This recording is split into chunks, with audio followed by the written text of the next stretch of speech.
Wie gaan die land se ekonomiese kern Johannesburg beheer na die munisipale verkiesings? Steven Taal berig oor die kieskoors in die goudstad. Hier in Johannesburg, nes elders in die land, loop die verkiesingskoors hoog. In die vorige munisipale verkiesing het die ANC 44% van die stemme ontvang, die DA 38% en die EFF 11%.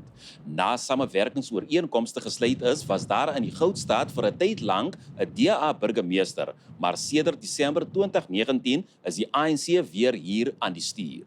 Die ANC vra vir nog 'n kans om sakke reg te stel. Die 2016 uitslae was vir hulle 'n teleurstelling. The result was as a result of people who did not go out to vote. And there were a number of factors that communities raised after we consulted with them to find out really what could have prompted them not to vote for the ANC in their numbers. And one of the issues that would have been raised by communities then was the whole cloud and the kinds of corruption that was around the ANC in government. Two, it was the issues around the e-tolls. And three, the acceptance of the leader of the ANC and president of the republic then, President Jacob Zuma.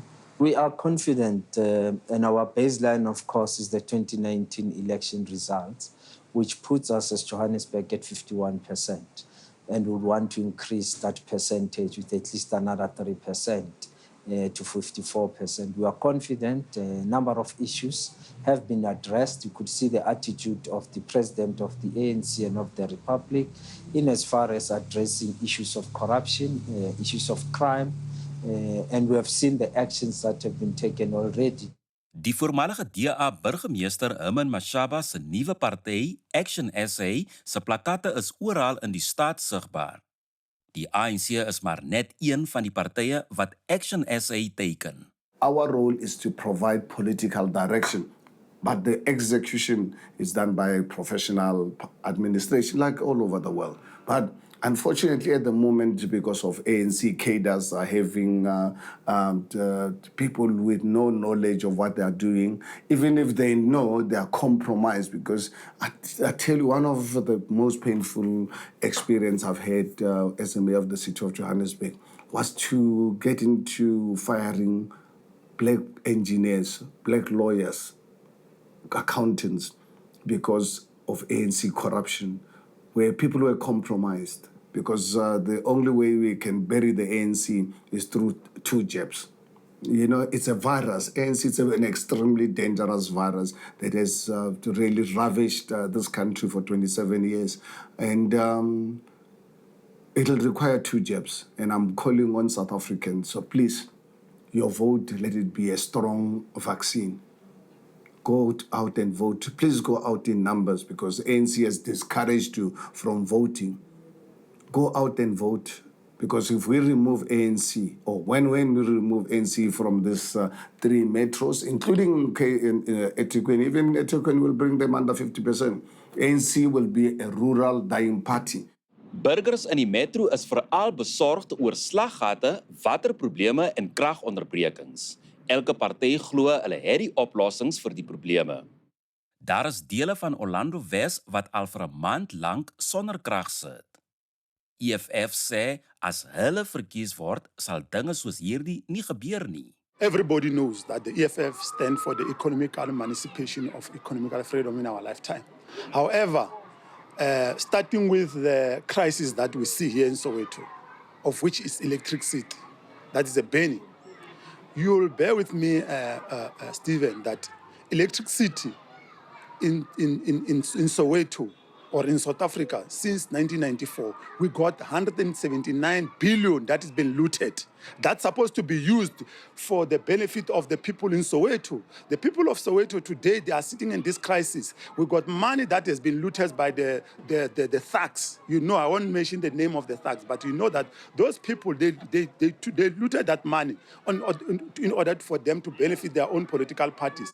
Dit is in areas soos die hier in Orange Farm, maar ook ander gebiede in die suide van Johannesburg, soos Annandale en Eldorado Park, waar politici baie veldtogtyd spandeer het. Ook Alexandra in die noorde van die stad het baie aandag gekry. As deel van hulle verkiesingsveldtog slaap die Patriotic Alliance se burgemeesterskandidaat in Johannesburg, Ashley Sauls, by verskillende inwoners se huise oor in 'n poging om uit te vind wat hulle behoeftes is. Truth and transparency is the most rare commodity in politics right now. But the Patriotic Alliance had it. And so it's a government who cares, that puts people above pockets, principles above profits. En so met daai het ons uitgevind dat politicians vandag praat net based op stats and reports. And daar's niks verkeerd met stats and reports nie, but at times the stats and the reports, there's a huge disconnect between that's written in the report and the actual daily realities of our people. So toe besluit ons nee, ons gaan slaap by mense se huise wat ons claim ons wil voorpraat. As ek die mayoral candidate is vir Johannesburg, laat ek dan uitvind wat ons mense regtig deurgaan hier in Alex. Die reports sê vir die ARP, die Alex Renewal Project, 13 biljoen was geallocate vir die redevelopment van Alex. As ons hier wat ek geslaap het, my hart is gebreek. Daar's nie 'n sewerage system nie. Kyk agter my. Lyk die vir jou soos 13 biljoen se werk. En so wat uitstaan vir my is dat mense voor gelieg was. They lied to people, and that's the art of deception. People are suffering here. People are totally broken. And the sad part is, meeste van die mense in politiek vandag wat in government is hier gebore, raak hier groot. Waar is jou hart? Die Patriotic Alliance het onlangs vir 'n opskudding gesorg toe hulle 2 Johannesburgse wyke intussen verkiesings by die DA afgerokkel het. Die DA se kandidaat, Dr. Mpho Palatsi, sê haar party staan egter sterk. People are tired of living in squalor, living in poverty, but even the affluent people are tired of not having basic services. Running water, electricity, all the outages are a bit too much. I think the city is now in a dysfunctional state. People want change, desperately so. People who were not willing in the past to even entertain the idea of working with the Democratic Alliance are now more open to it because they see that the DA really governs well where we govern. And right now they realize that this is now about their lives, their lived experiences, and they need a party that can deliver and that has capacity. And yeah, where we govern well, and people are asking for us to come in. Palatsi sê hulle sal die inwoners van die stad se behoeftes eers stel indien koalisies gesluit moet word. We will only work with any party that is aligned with our values and our principles, and if they're not, we will not consider working with them. We're going to put residents first, and we want them to get value for money. Hy is onder druk en sy gewildheid taan. Bly ingeskakel vir meer oor die enorme uitdagings wat voor Amerika se president Joe Biden lê.